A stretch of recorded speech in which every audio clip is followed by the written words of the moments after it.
Al inicio de este espacio le comentaba yo, el cártel Jalisco Nueva Generación amenazó a medios de comunicación a través de un video publicado en redes sociales. Un presunto representante de Nemesio Ceguera Cervantes, el líder de ese grupo delictivo, acompañado de hombres armados, lanzó una advertencia a diversos grupos de comunicación por sus coberturas específicamente en el tema de Michoacán, y se refirieron a la periodista Azucena Uresti, a quien enviaron amenazas directas.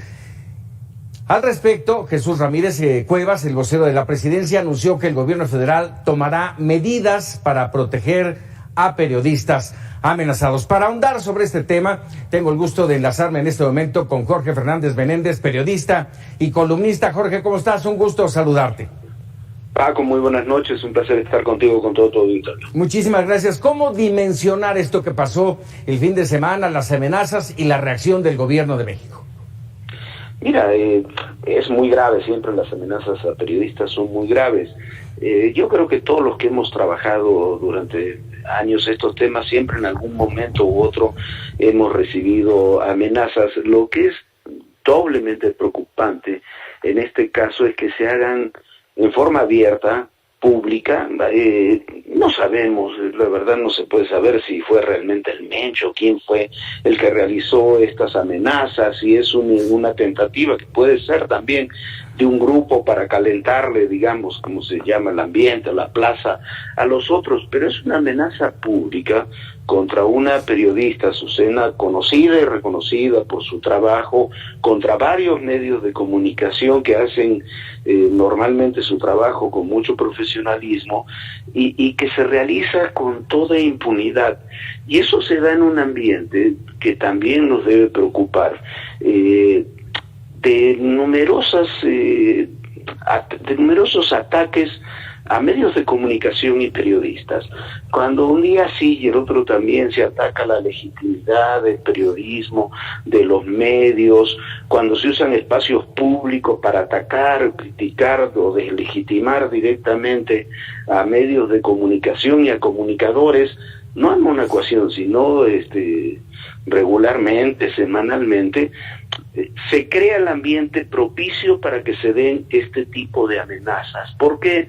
Porque cualquier criminal de estas características se cree en condiciones y en posibilidades de amenazar al comunicador que quiera o al medio que quiera, porque siente que no va a pasar nada.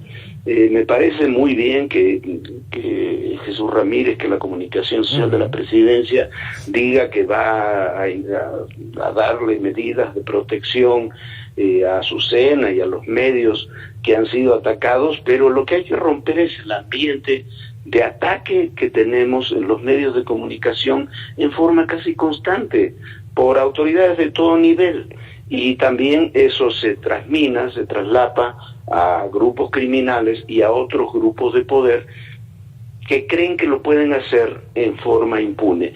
Me parece muy bien que haya medidas de protección, pero me parecería mucho mejor que se acabara con ese clima, y no solamente que se acabara con el clima, sino que se trabajara para detener a quienes sean los responsables, sea el Mencho o no, de este tipo de ataques. Cumplir, valga el término, Jorge, con la responsabilidad, dicho por el propio presidente del gobierno, de garantizar la paz.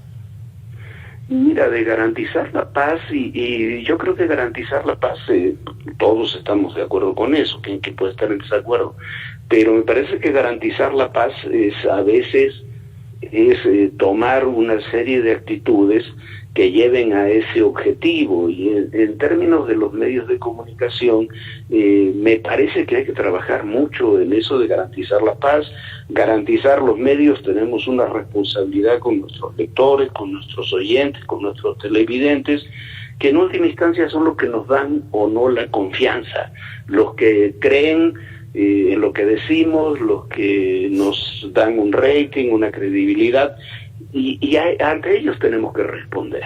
Entrar a los debates como ha ocurrido para deslegitimar a los medios, para calificarlos de enemigos y demás, me parece que es un gravísimo error, y me parece que es un error que no solamente nos lleva a un debate sobre la libertad de expresión y demás, sino que voluntaria, consciente o inconscientemente, lleva a este tipo de situaciones. Que ocurre ahora y ocurre con medios nacionales y, como decíamos, con una periodista conocida y reconocida, pero tú lo sabes mejor que nosotros, qué es lo que ocurre en los estados cotidianamente. ¿Por qué tenemos tal número de periodistas asesinados, amenazados, desaparecidos incluso en los estados? Porque si los periodistas que estamos en medios nacionales, con una cierta trascendencia y demás, podemos vivir esa situación, imaginémonos por un momento el periodista que está en un lugar más pequeño, con un público más pequeño, con presiones de grupos de poder delincuenciales o no, mucho mayores. Entonces, bueno, es un fenómeno que me parece que hay que atacar y que habría que erradicar de raíz, porque daña a toda la sociedad y daña a los medios de comunicación como cualquier otro grupo social, ¿no? Sí, y es esta guerra por territorios, Jorge. Me llamó poderosamente la atención porque hace poco más o menos semana y media platicábamos aquí en Mega Noticias con Hipólito Mora y platicábamos sobre la aparición de esta autodefensa allá en Michoacán, justamente los machetes. Y me decía él, ¿viste las armas? Bueno, si hay ese nivel de armamento, es que detrás hay grupos del narcotráfico. Y en este mensaje del Cártel Jalisco Nueva Generación señalan a Hipólito Mora como narcotraficante. Mira, yo no sé si el señor Hipólito Mora es narcotraficante o no, pero lo que sí estoy convencido, y no de ahora y no por esta información, sino desde que surgieron las autodefensas en Michoacán, puede haber personajes involucrados o no, pero como fenómeno, las autodefensas son parte de grupos de narcotraficantes que alimentaron a unos grupos contra otros.